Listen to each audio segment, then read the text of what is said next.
Welcome back. It's my pleasure to introduce our next speaker, Dr. Christine Hachem. Dr. Hachem is a professor of medicine in the Division of Gastroenterology at St. Louis University. She has a strong interest in the clinical care of individuals with cystic fibrosis and education of colleagues and the community about the topics of chronic gastrointestinal issues such as dysmotility, acid reflux, and colon cancer screening and cystic fibrosis. She's engaged in both public, patient family, and resident student education on the importance of CF-related gastroenterology topics, with a focus on colon cancer screening in individuals with CF. She's currently the principal investigator of a multi-centered study in conjunction with the CFF, looking at stool-based colorectal cancer screening options in individuals with CF. Dr. Hachem's presentation is Understanding Gastrointestinal Cancers and Cystic Fibrosis. Welcome, Dr. Hachem. Thank you, Jim, and thank you to the CF Research Institute for inviting me. So for the next hour or so, we'll be talking about understanding gastrointestinal cancers and cystic fibrosis. My objectives today are that we recognize the increased risk of GI cancers and cystic fibrosis. We will discuss the etiology and potential risk factors for the increased risk in cystic fibrosis and understand potential screening recommendations in individuals with cystic fibrosis. We know that cystic fibrosis is an autosomal recessive disorder. While approximately 30,000 individuals in the United States have cystic fibrosis, 70,000 worldwide, almost 10 million people in the US are CF carriers. More than 1,700 mutations of the CFTR gene have been identified, and these CFTR mutations are found throughout the body, including the GI tract. The mutation type influences the function and content and affects the disease severity. Therapies are directed at the mutation class. Here, you all may already be familiar, but we know normal CFTR protein is created and moves to the cell surface and allows the transfer of chloride and water. Class 1 through 3 are considered more severe mutation classes, especially in terms of the GI tract. Class 1, no functional CFTR is created, and you can see the mutation types that are represented. Class 2 is the most common mutation that we have, the delta F508 mutation, where CFTR protein is created but misfolds, keeping it from moving to the cell surface. And you can see it accounts for almost 90% of mutation classes. Class 3, CFTR protein is created and moves to the cell surface, but the channel gate does not open properly. You may recognize the gating mutation there. Class 4 and 5, as I mentioned, are less severe, and these patients usually are pancreatic sufficient. And this is important as we discuss GI cancer risk. The good news is that survival in cystic fibrosis is improving. We know that over half, this is data from 2019, but the data from 2020 mirrors this, that over half of individuals now are over the age of 18. And we see this improved survival leading to an adult population that's increasing, with median survival age of now 50 years. And we know that CF goes beyond pulmonary disease. You know the lungs are affected, and we see patients with bronchiectasis, chronic infection, airway obstruction. We know our ENT colleagues deal with nasal polyps and chronic infection and congestion. And our patients suffer from male infertility due to congenital absence of vas deferens. We also see diabetes. In terms of GI stuff, we see biliary cirrhosis, gastroesophageal reflux disease, DIOS, which is distal intestinal obstructive syndrome, pancreatic insufficiency, recurrent pancreatitis. And what I will be discussing today is the focus on GI cancers. So with improvements in therapies, with the multidisciplinary care, the improvements in the modulators, as well as nutrition, medications to decrease inflammation and infection, we know that individuals with CF are living longer. Unfortunately, as you age and get the advantage of living longer, you also are at risk for developing cancers. Interestingly, most of the data looking at cancers in cystic fibrosis have shown an increase in risk that predominantly affects GI cancer risk. And overall, the overall absolute numbers of cancers are still low, although the risk is increased in cystic fibrosis. So let's look at some of the data that we have for GI cancers and cystic fibrosis. I will tell you that most of this data is from observational studies and systematic reviews and meta-analyses. But we do see that the overall risk of GI cancers, when you look at standardized incidence ratios of observed to expected, is quite high, eightfold difference with the general population. We see increases in small bowel cancer, up to 20-fold increase, colon cancer, in this particular study, 10-fold increase, biliary tract cancers, pancreatic cancer, gastric cancer, esophageal cancer, and rectal cancer. And the pooled ratios are even higher in transplant patients. In some studies, 2 to 5 times and up to 30-fold increase. So this is data from the CF Foundation Registry. This is a pivotal study that looked at US cohort of almost 42,000 CF patients. This is registry data over a 20-year period. And what we see is an elevated risk of GI cancers. So if you look at non-transplanted patients in this first column, and you look at EG junction cancers, which are the distal esophagus, you can see, although the absolute numbers are small, if you look at the 42,000 individuals over a 20-year period, the observed to expected ratio is quite high. So you have 5 cases of EG junction cancers. Look at the terminal ileum, which is the distal part of the small intestine. Again, small numbers, but very high compared to the expected numbers, 5 to 0.4. Colon cancer, and I'll be discussing this, 26 observed to 4, so a 6-fold increase. Biliary tract, so looking at the bile ducts, 4 to 0.4. And you compare this to melanoma, which actually is lower risk, and some of the other cancers are listed here. When you look at transplant patients, this number increases exponentially. So if I want to focus specifically on, you can look at terminal ileum, again, 52-fold increase, colon cancer, 30-fold increase, biliary tract, 31-fold increase. But keep in mind that the absolute numbers are still quite small. This highlights some of the data that they looked at in terms of post-transplant cancers and standardized incidence ratio among CF patients after transplantation. Again, using our CF Foundation patient registry from 1999 to 2009 over a 20-year period, many CF cancer centers inputted into this registry. And you can see, again, large numbers of CF patients, large numbers of person years transplanted. And again, same findings, increased risk of digestive tract cancers in CF patients following transplantation. Again, looking at 2 different periods, 1990 to 1999, you can see the observed versus expected.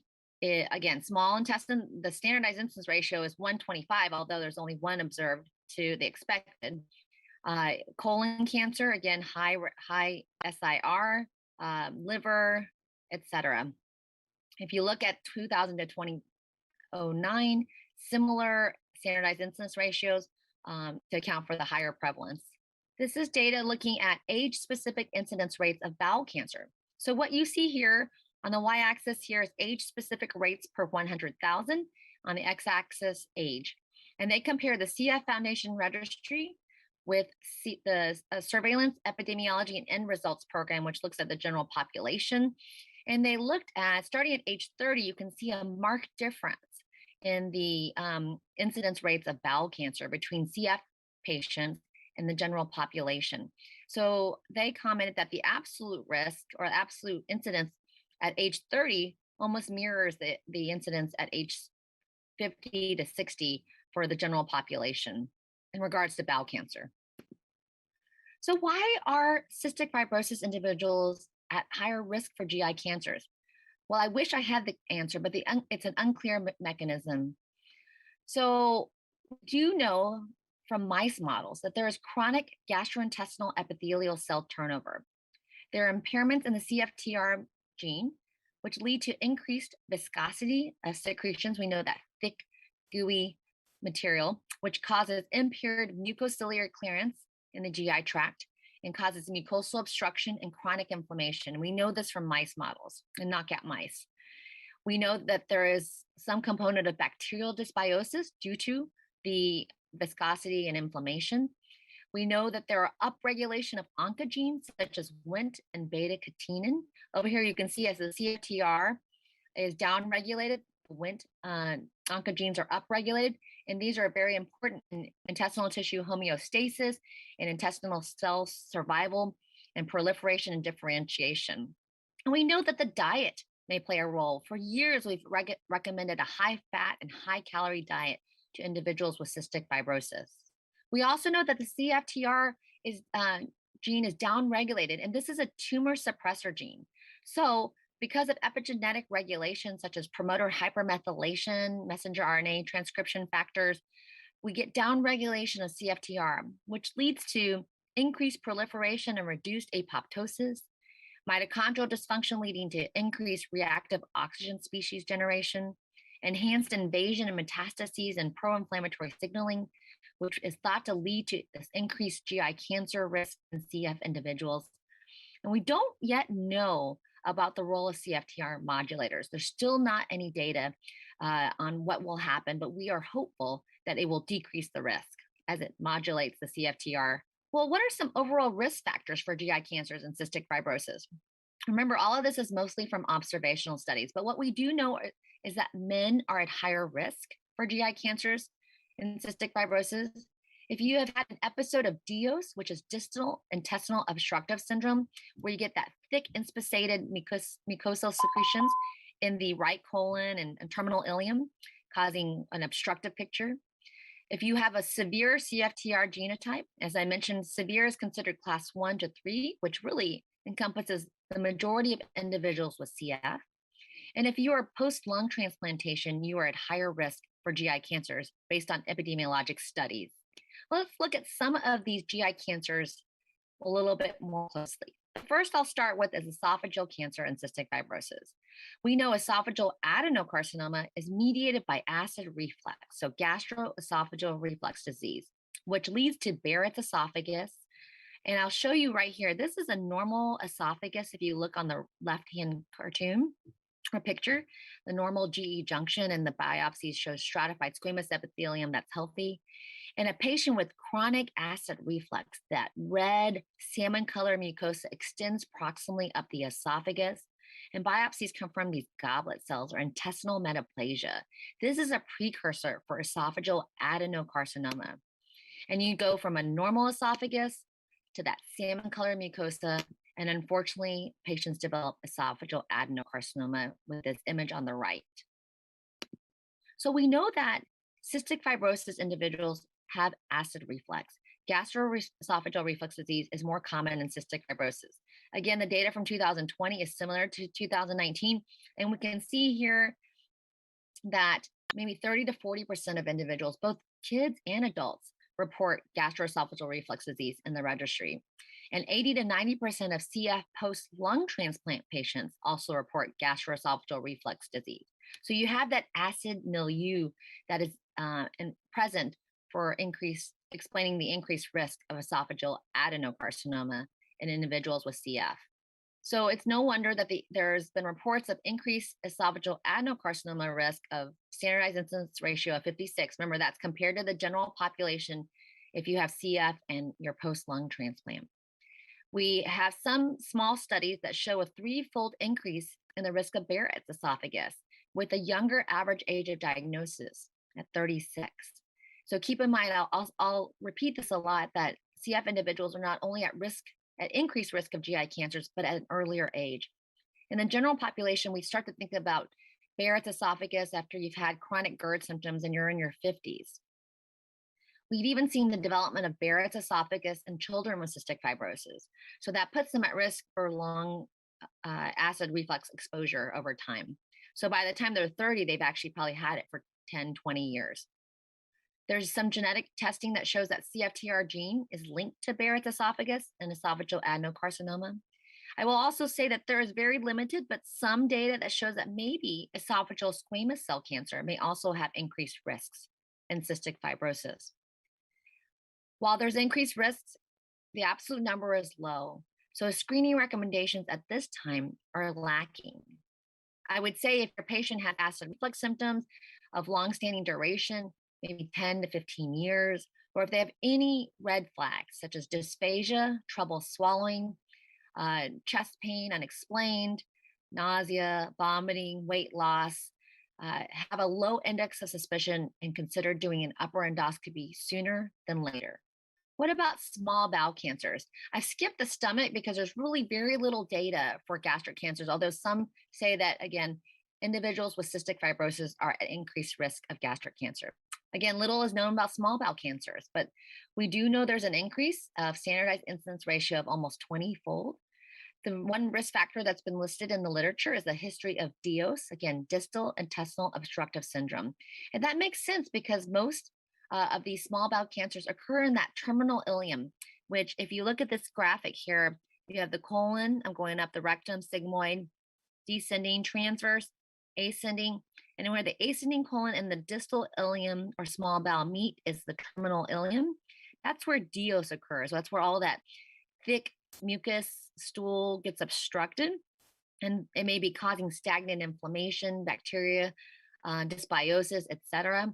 So that may explain why individuals with cystic fibrosis are at higher risk of cancer in this area. So what do we do for screening? Well, if you're going to have your colonoscopy, you can peek in to that terminal ileum and look for a cancer or a mass. You can do capsule endoscopy, which is video capsule endoscopy here. Image A shows a capsule endoscopy, which is actually, if you look at this hand, a small pill or a little horse-sized multivitamin-sized pill where you swallow it, and it automatically just goes down through your esophagus, stomach, and into that 23 feet of small intestine and takes pictures as it goes down and identifies any weird polyps or nodules. We can do direct scopes such as deep enteroscopy, which is just like a long scope that can go all the way through the small intestine. And you can visually look for mass lesions, which you can see here in B. You can look for small growths that you see in C. E is here some nodularity that you might see, maybe even with lymphoma. And you can see stricture formation or narrowing. I'm showing you an image F. And the advantage of deep enteroscopy is that you could actually take biopsies of these potential mass lesions. What about liver cancers and cystic fibrosis? Well, we know that CF liver disease is kind of a vague, non-specific term, but it accounts for 23% prevalence in cystic fibrosis. And we know that cirrhosis, when it happens in CF individuals, happens early on. So usually our pediatric GI colleagues are taking care of these individuals, and they transition to the adult care. CFTR is abnormal and causes thicker bile, which can lead to fibrosis and scarring of the liver. And you can see here on that right-hand side, the liver lies in the right upper quadrant, right above the colon and intestines. You can see a healthy-looking liver over here on the right lower side of the slide, and then a scarred fibrotic liver. Those are the livers that seem to be at higher risk for developing hepatocellular carcinoma, and indeed there have been case reports. The screening for liver cancer in general is unclear, but when we screen for liver cancer, we would do a blood test for alpha fetoprotein, AFP, which is a tumor marker in the liver, and ultrasound monitoring of the liver. So it's pretty non-invasive. We just don't know when to start, how long to do it for. Based on the general population, once you develop cirrhosis, we start screening ultrasounds and consider alpha fetoprotein testing. What about pancreaticobiliary cancer and cystic fibrosis? Well, like the general population, if you develop either one of these cancers, there's a poor prognosis in both the general population and cystic fibrosis. Again, I will tell you the risk is overall low. Those absolute numbers are low, but there's a 6-fold increase over the general population.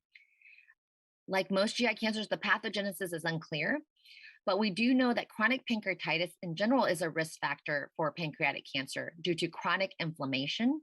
Maybe the incidence of gallstones and chronic cholecystitis may also be at risk. These are all hypotheses. The screening recommendations are not evidence-based, but there are a little bit more formal screening recommendations for these cancers. Starting at age 40, and I think 40 is the magic number if you want to think about cystic fibrosis individuals, that we start screening for most of these GI cancers, whether there's evidence or not, at age 40, and you can do 1 to 3 year intervals. You might want to, depending on transplant status. So if you've had a lung transplant, you might start screening, you might do screening on a more frequent interval. You can also do blood tests for these cancers, such as CA19-9. You can do endoscopic ultrasound and MRIs or CTs for imaging. I highlight here, this is a CT image, which shows a pancreatic mass in the head of the pancreas. The problem with a lot of the screening or the blood tests that we have, even, there's a lot of false positives. And so there's a financial burden of testing. If you have to do every year endoscopic ultrasound, so you get sedated, you get anesthesia, you get IVs, it's invasive, or even MRIs or CAT scans with radiation burden. And again, as I mentioned, there's not an exact age to begin. Most of this data is derived from the hereditary pancreatic cancer syndromes. So the clinical presentation of GI cancers and cystic fibrosis, I hope I've already stressed, it's a younger age. Average age of onset for GI cancers is in their 30s. This is compared to the general population of 50s, 60s, and so on. And the problem with cystic fibrosis individuals is that we often have a delayed diagnosis because they often have other GI symptoms or multiple GI issues. If you look here at the bottom, this slide is courtesy of Steve Friedman, which shows that the data from the GI, I think this is from Galaxy, where they surveyed cystic fibrosis individuals, both pediatric population and adults. And you can see there's a lot of GI problems: incomplete bowel movements in 20% of the adults, straining issues, abdominal fullness, bloating, and abdominal distension.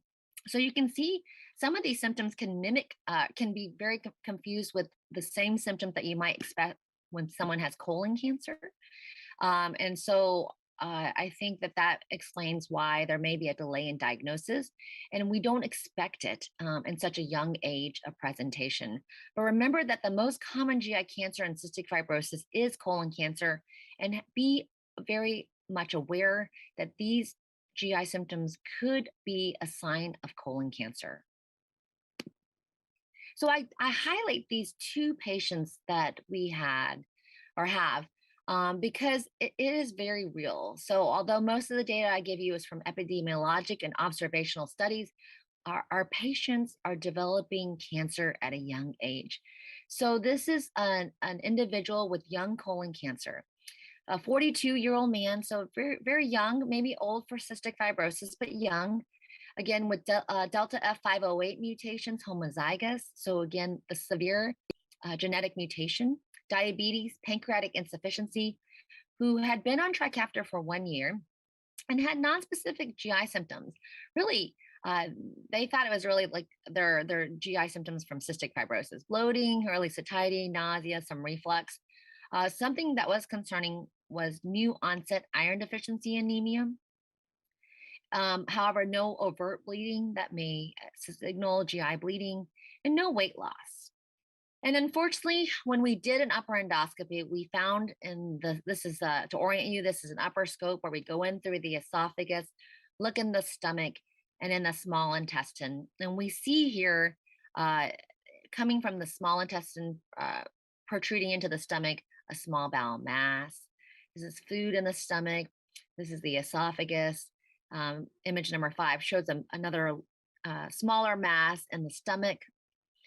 This is that mass again in image 6, protruding from the small intestine into the stomach. If you look into the small intestine, you can see kind of an infiltrative lesion. And then the biopsies unfortunately confirmed gastric adenocarcinoma and small bowel adenocarcinoma in this young man.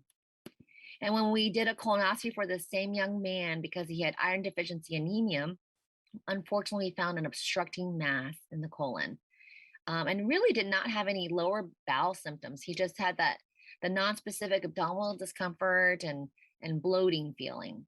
So very nonspecific symptoms, young patient.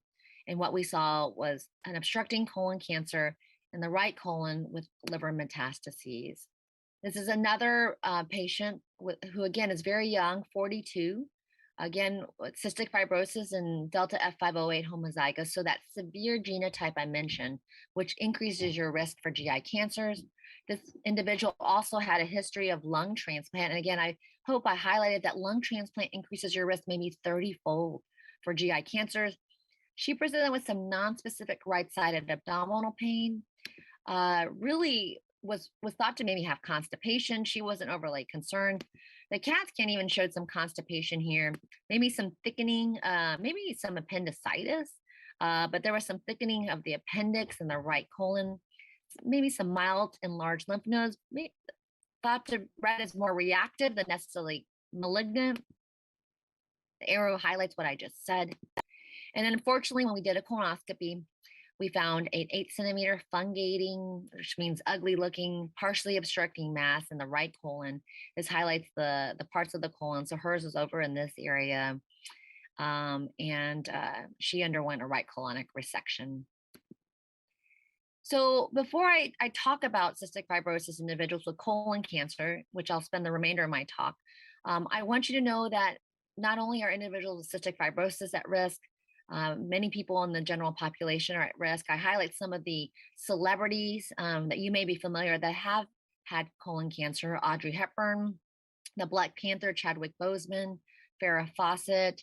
This is Daryl Strawberry, Sharon Osbourne, and even Katie Couric's husband. And so she's been a huge proponent and support for colon cancer research and funding. But let's focus on colon cancer risk and cystic fibrosis.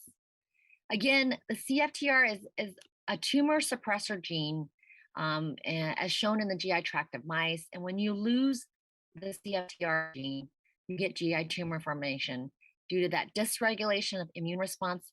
Intestinal stem cell and growth signaling regulators are rampant. That stagnant mucus, bacterial overgrowth, the dysregulation, the gene expression, and epithelial homeostasis, and chronic inflammation.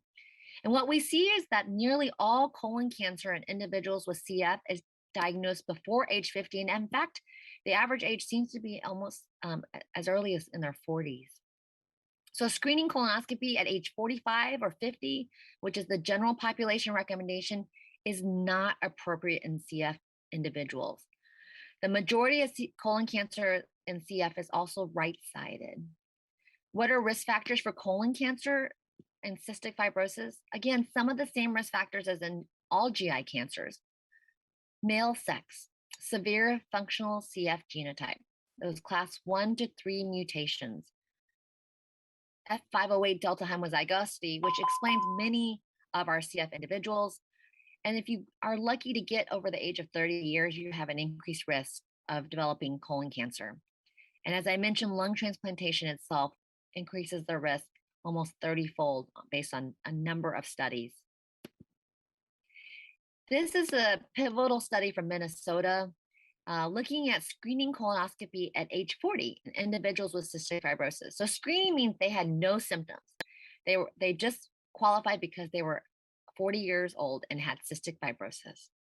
And they underwent colonoscopy, which is where the scope goes in through the rectum, it advances through the left colon, middle colon, and then up the right colon. And again, ideally looking at the terminal ileum.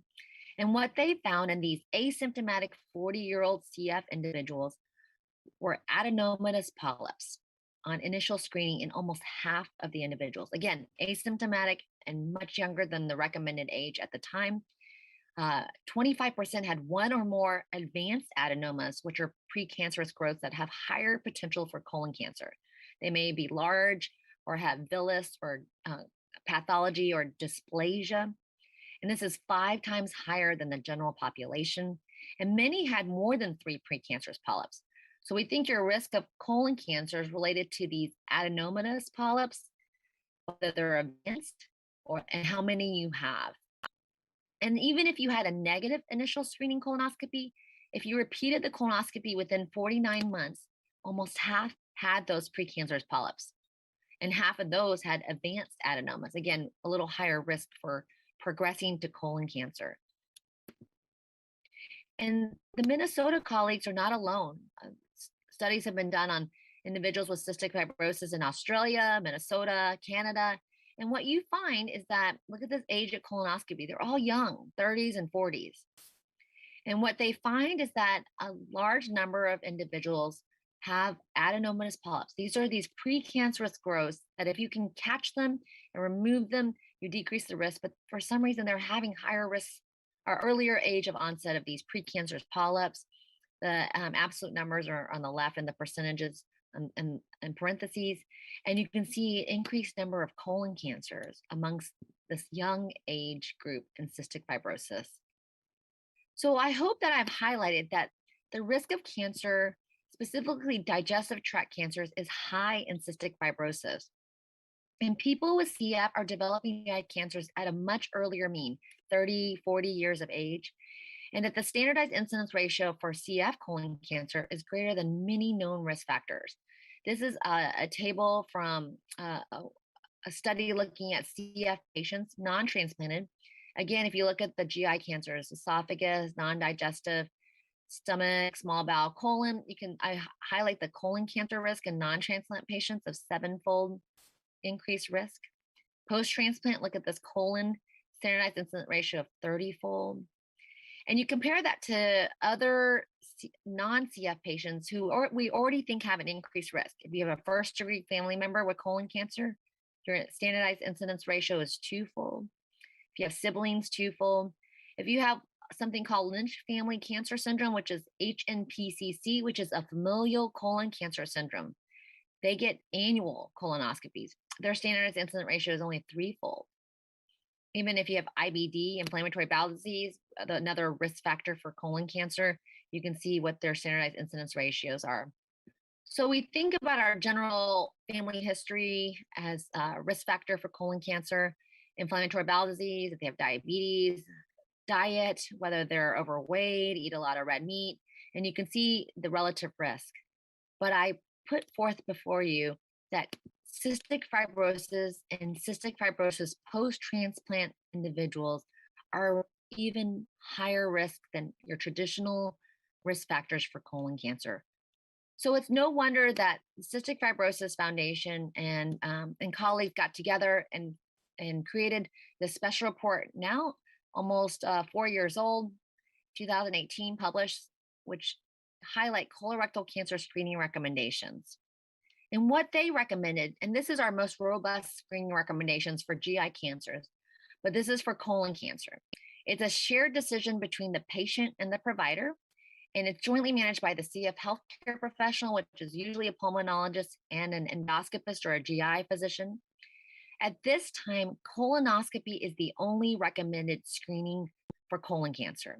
There's insufficient evidence for the use of other modalities such as CT colonography, where you do a CAT scan and you clean them out and look at their colon, fecal immunochemical testing or fecal occult blood testing, where you have stool-based tests that look for blood, or a FLEX-SIG, which is a short scope looking at the left part of the colon only. Because remember, as I mentioned, colon cancer and cystic fibrosis seems to be right colon predominant. In this consensus recommendation, they did comment there is some stool-based promise for stool-based FIT testing, which is looking at blood, may be cost-effective and an attractive option, but we don't know the characteristics of stool-based testing in the CF population. And we know that colonoscopy is good because we think that these polyps slowly grow over time and grow bigger, and that if you do a colonoscopy early enough, you can remove these growths before they develop dysplasia or adenocarcinoma and lead to invasive cancer.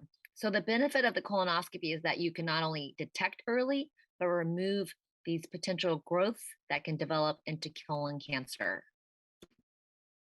And indeed, there have been cost-effective analyses. These are microstimulation screening analyses, so not real-world data, but colon models for colon cancer. And what we have seen is there are optimal intervals for colonoscopy and rescreening. If you've had a transplant with negative testing, actually 3 years seem to be the most beneficial, although the recommendation is 5 years at this time based on different life expectancy models. Non-transplant CF patients, 5-year intervals between these ages. And that when you did colonoscopy, that you prevented up to 80% of colon cancer mortality with acceptable costs. And I mentioned that these recommendations are even shorter than our current consensus recommendations. So here you can see this is looking at stool-based testing or colonoscopy over these age ranges, 35 to 75 or 40 to 75, looking at non-transplant patients and the life year gained. and then looking at transplant patients. But basically, that colonoscopy is cost effective, and potentially FIT testing could be cost effective, but we don't understand how FIT plays in cystic fibrosis since it's really advocated for average risk colon cancer populations. Well, what's the problem with colonoscopy? Well, it's difficult. And for many of my CF individual patients or for general population, it can be difficult. But CF patients, it's especially difficult because you have to have an even more intensive bowel prep than the normal population. So not only do you get that 1 gallon of Go Lightly, which doesn't always go lightly, you may have to do 2 gallons or 1.5. You have to drink it over 3 to 4 periods instead of just once or twice. You are usually not eating for a few days. So it's difficult, but it makes a huge difference because you can see on the left side, if we don't see well, there's lots of growths in there, polyps that can be hiding and flat that could develop in a cancer versus the right side where we can see. So visibility is a key, but we know that CF individuals have very thick stool that is difficult to clear out. So it's not an easy process. However, the cystic fibrosis colon cancer screening consensus recommendations are these. Individuals with cystic fibrosis who have not had a transplant and based on patient and clinician shared decision making, think that it's safe and there's no significant comorbidities and they have a quality of life that merits colon cancer screening and they are over the age of 40, they should undergo colonoscopy for screening for colon cancer. If there are no findings, they still repeat the test in 5 years. This is akin to high risk populations. So if they do find positive polyps or depending on the number and the type, you come back at least within 3 years, but maybe sooner. If you've had a transplant and you are safe to undergo colonoscopy and you're over the age of 30 and you have not had a prior screen, we screen these individuals within 2 years, assuming they've recovered well enough from their transplant. Again, if there are negative colonoscopy findings, they come back within 5 years. If we find something on the colonoscopy, such as polyps, depending on the number and the type, we have them come back in 1 to 3 years. But again, as I said, what if we could avoid PrEP? So I want to highlight, this is a shameless plug for my study that I am doing with the CF Foundation as well. But we are really optimistic about stool-based colon cancer screening options, and specifically FIT, which is looking at the blood in the stool, and you would just scrape the stool sample for blood and send it to the lab, or Cologuard, which is looking at different biomarkers, including blood and cancer markers that you would send to the lab. And these may be valuable as first-line tests for colon cancer screening and cystic fibrosis. Unfortunately, as I mentioned, the stool-based testing has not yet been evaluated, but that's what we're doing. We want to know if our CF individuals could avoid a colonoscopy. So although that's still the gold standard, and I want to stress that. So we have an upcoming study looking at stool-based testing compared to colonoscopy. So if you enroll in our study, you will be getting stool-based testing and colonoscopy. And we have enrolled over 25 centers, and we have posted on clinicaltrials.gov. Contact me or your center or through clinicaltrials.gov to see if you would qualify. And I already highlighted who would qualify. If you're over the age of 40, non-transplant CF, or you're over the age of 30, and you're willing to do the test. Our study is called the NICE CF study, non-invasive colorectal cancer evaluation in CF. And so we're very hopeful, and we've got a good team to look at this question. I want to highlight, though, the importance of screening. These are simulation models, but what they found is that colorectal cancer incidence rate, 1,000 person years based on age. If you look at the US population as the gray line, you can see there's a slight increase if you don't screen. The non-transplant CF patients, the yellow line increases. And then the transplant CF patients, if you don't screen, you can see an exponential increase of colon cancer without screening. So I can't highlight enough how important it is to screen your CF individuals for colon cancer. What about other GI cancers? Well, there are no clear recommendations other than for colon cancer screening. But from the literature and expert opinion, we would say is consider starting at age 40 or after transplant, especially after age 30. Small bowel screening, when they get the colonoscopy, have the endoscopist look in the terminal ileum and look for terminal ileum mass lesions. Maybe do it every 5 years if you're non-transplant, or every 3 years for your transplant, because that's when they would do colonoscopy. You could also consider that capsule endoscopy where you swallow that pill camera. Again, you may actually have to educate some of your gastroenterologists because really not all gastroenterologists are used to taking care of individuals with cystic fibrosis and aware of these high risk cancer risks in this population. What about biliary and pancreas screening? We again know that there are increased risks, although the absolute numbers are still quite low. But you could do MRIs or endoscopic ultrasounds or abdominal ultrasounds and blood tests. How often? Again, really unsure, but maybe every 2 to 3 years for non-transplant has been recommended, and every 1 to 2 years for transplant. Liver, alpha fetoprotein, that blood test and abdominal ultrasound. And I will say that, again, although there's an elevated risk for all of these cancers in CF, the absolute numbers are still quite low, which is why we don't really understand how frequently, how often, or when to start for screening. And these are general recommendations based on the ages that we are seeing GI cancer and cystic fibrosis.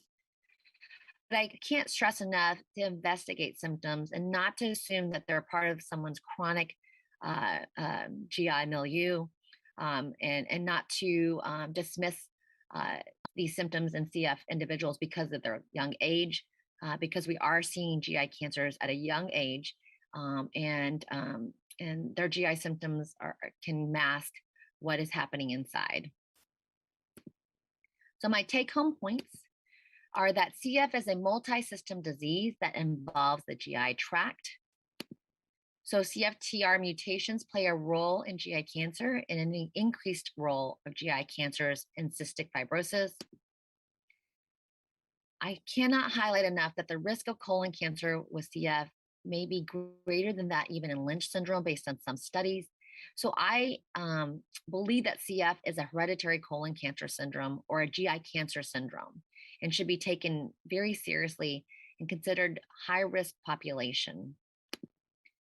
All patients at this time with CF should be screened for colon cancer with colonoscopy, and they need a special prep. You cannot do a regular prep.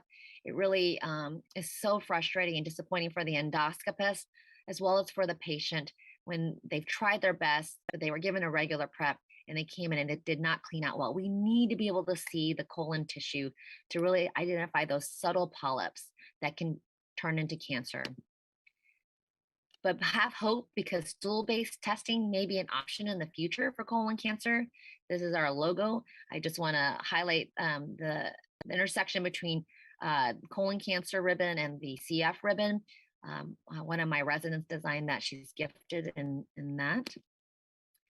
And remember that at this time, there are no clear recommendations for screening for other GI cancers, but prevention and early detection likely will be key. And we are hopeful that the modulators may have an impact on colon cancer and GI cancers, as they have shown some promise in some of the other GI comorbidities that cystic fibrosis individuals have. But the data has not, we don't have enough data yet. So I'll leave you with this slide that, remember that cystic fibrosis is a gastrointestinal cancer syndrome. But have hope. The key is early detection and have a high awareness. Please consider looking into our study, looking at non-invasive colon cancer evaluation in CF. And with that, I thank you for the opportunity, and I'm happy to open it up to questions. Thank you, Dr. Hachem, for such a phenomenal presentation. And let's see, if you stop sharing, we'll keep this up here. Everybody screenshot this if they want more information. And then if you stop sharing, we'll have a Q&A. Sure. Great. Just so people know, we've run over a little bit, but we have a slight break between the two presentations. So if you're willing to hang in with us, we'll get to more of the questions. And then hopefully, actually, Dr. Hachem has kindly said she will answer all the other questions post-conference. So starting with the top, the slide you showed that says the recommendation would be 40 for first colonoscopy for people with CF. And that came out in 2018. But now in light of for the general population in 2021, the shift for first colonoscopy was 45. Yes. Is there a movement now to lower that age, especially looking at the slides that you showed about how young people are who are developing cancer? I don't think there is at this time, but I think that's something we need to think about in the future as we get more data.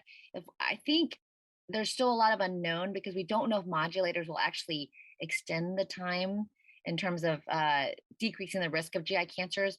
But I think that's something that we need to think about. Is 40 enough? Because as I mentioned, we had a couple of 40-year-olds that we scoped and they had colon cancer already. So the goal is actually to get them before the cancer starts. So I think that is something that we need to keep looking at. It's a good question. And have you seen the study that came out of, I guess, University of Iowa about the high prevalence of colon cancers and GI cancers for carriers of CF? Can you talk about that? Yeah, so there's very limited data, but what they found was that even carriers have maybe a 44% increase over the general population for GI cancers. And you think about carriers, that accounts for 10 million people. So that definitely is something that needs to be studied more. Let's see, Dr. Dennis Nielsen asks, are the risk SIR numbers adjusted for age? I believe in some of the studies, they definitely are. Yes. This is like speed questions. I love this. Does excuse my pronunciation, Nissen fundoplication surgery reduce the risk of esophageal cancer post-transplant? So I don't think we know for sure, but if you look at the general population, a Nissen fundoplication does not seem to decrease the risk of esophageal cancer any more than if you just controlled acid with acid suppression. So I think it's the key is controlling acid suppression. So whether you want to do it through medication such as proton pump inhibitors, which is a whole lecture in itself, or surgery, either could potentially decrease the risk. Are there upper endoscopy screening guidelines like doing them with colonoscopies? No, there aren't. And the VA population, it was very pivotal even in doing, they were one of the first people that anybody that came and got a colonoscopy, they did studies where they just flipped them around and did an upper scope, even if they had no symptoms. And they found in the VA population, 25 to 30% could have upper esophageal findings of Barrett's, that precancerous condition. So it'd be interesting if somebody in a potential study to flip our CF individuals around and just do an upper scope and see what the true incidence rates are for these precursor lesions that can increase the risk of esophageal adenocarcinoma. But there are no current guidelines. Can any GI doctor perform a colonoscopy for someone living with CF? Sure, any GI doctor can certainly perform a colonoscopy. Colonoscopy is sort of our bread and butter, but the problem is that not all GI doctors are aware of the increased risk of colon cancer, and definitely not all GI doctors are aware of the extended prep that's needed. Because a lot of CF patients don't even complain about constipation, but we know the transit and the stool is just different in CF individuals. So even if they don't have your typical constipation complaints, they do need the extended prep. So that would be my challenge to other GI doctors and to individuals who are undergoing colonoscopy. You remind them that they need an extended prep. It's never easy to tell people you need to drink more of this stuff, but it's so important for visibility. Let's see, is there evidence from ivacaftor results of lowered risk of colon cancers or cancers? Yeah, we don't have a lot of data, surprisingly, from the earlier modulators on that. So long time to wait for Trikafta information. Yeah, and I wonder, I think it's also because our absolute numbers are still quite low. So you really need long data. Again, the problem are that the absolute numbers are still quite low, even though the risk is increased.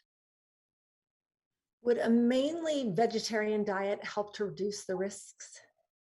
So potentially, when we think about overall general population risks, we think about high fat diets, red meats, diets in red meat are high risks for colon cancer. And so we do recommend high fiber diet in general. How good that is, no one really studies that because diet, is not a really popular research study tool. So, I think it potentially can have some benefit. We do think that the high fat diet that we've always told our CF patients to partake in may increase their risk for not only GI cancers, but other things like heart disease. Does having prior bouts with C. diff increase chances of colon cancer? As far as I know, I don't have any data for that. That's an interesting question, though. I see why are cancers predominantly detected on the right side? Again, I think that's because of if you think about the DOS or distal intestinal obstructive syndrome, a lot of that stasis happens in that right colon and the terminal ileum, and I think that's why there may be a higher risk on that right-handed side, right colon. Sorry. So let's see, getting to your study. Let's see, if we aren't at one of the NICE, NICE hospital sites, can we still participate by mailing in our stool samples? I think at this time, if you're not at one of those sites, you cannot participate just with research regulations. But certainly you can still email me and I can tell you if that site is participating or someone close by is. We really appreciate the CF community in terms of their excitement for the study. Who can get that excited about stool? But GI doctors and individuals with CF who have that as a potential alternative to colonoscopy. Do carriers need to do some sort of special prep for colonoscopies? I don't think we know a lot of data. We don't have a lot of data for carriers. And so I don't think that it's a universal recommendation at this time. But if there's any concern, I think drinking more usually doesn't hurt. How do people with CF share the decision-making process or decision-making when people with CF aren't told that their risk goes up tremendously after age 30? And obviously that's self-advocacy, what tips you would give. And we all know it's all linked to insurance, right? So having a prescribed colonoscopy at a younger age would facilitate coverage. So how do people self-advocate? I think, I don't know. I think that's a really difficult question to answer in some ways. I think we're trying to educate physicians and primary caregivers for CF individuals. And I think the message is getting out there that there is a higher risk. And I think it will just come up with time in terms of further education. I think, is that addressing the question? I think it sounds like part of it is that the providers really educate the patients as well with the increased risk. And you're right. The hope is that as we continue to educate CF providers, that they can educate the patients as well. And so that's really a shared decision-making process, because you're right. If you don't know you have a higher risk, you're not going to really want to engage in these screening procedures. And we know about cancer being more common. Does this then mean that polyps are more common in people with CF or CF carriers? I think that's the thought, right? Because we think that it's a precursor lesion. So if we can catch it before it grows, then we can really decrease the risk of colon cancer. So that's where colonoscopy or early detection with hopefully stool-based testing would be key to have people undergo colonoscopy. And like you said, the question is, are we starting early enough, even at age 40? And I don't know. When in doubt, seek a colonoscopy. Yeah, and like I said, I think the problem is a lot of GI, and those two that I talked about or mentioned that developed colon cancer at a really late stage, they had really chronic GI symptoms. And I think even the patient, the one with the metastatic cancers, really minimized things because he's always had a little bit of bloating and feeling full and abdominal discomfort. And so I think it's really having a high index of suspicion. And as one person asked, understanding that CF individuals are at high risk for cancers, and really if something doesn't seem right or different, we need to act. And I do want to make a plug for this evening. We have our awards celebration, and we're honoring Anna Payne, member of our community who is in her 30s and has colon cancer and has been just such a phenomenal advocate. So everybody listen to Anna and advocate, don't ignore your symptoms. So Dr. Hachem, this has been an incredible presentation, so informative. And obviously, as you kept referring, that could take a whole nother presentation. So I'm hoping that we can have you come back sometime and address these other issues. This has been a gift to all of us that you've shared your time and your expertise. So thank you so very much. Thank you for inviting me. It was a pleasure. So everybody, this will conclude this session. The next one is coming up, I think, in about 10 minutes, and it is with Dr. Paul McRae. So we look forward to having him come back. He will discuss advances in gene therapy for cystic fibrosis. So I look forward to seeing you all at the next session. And again, thank you so very much for being here.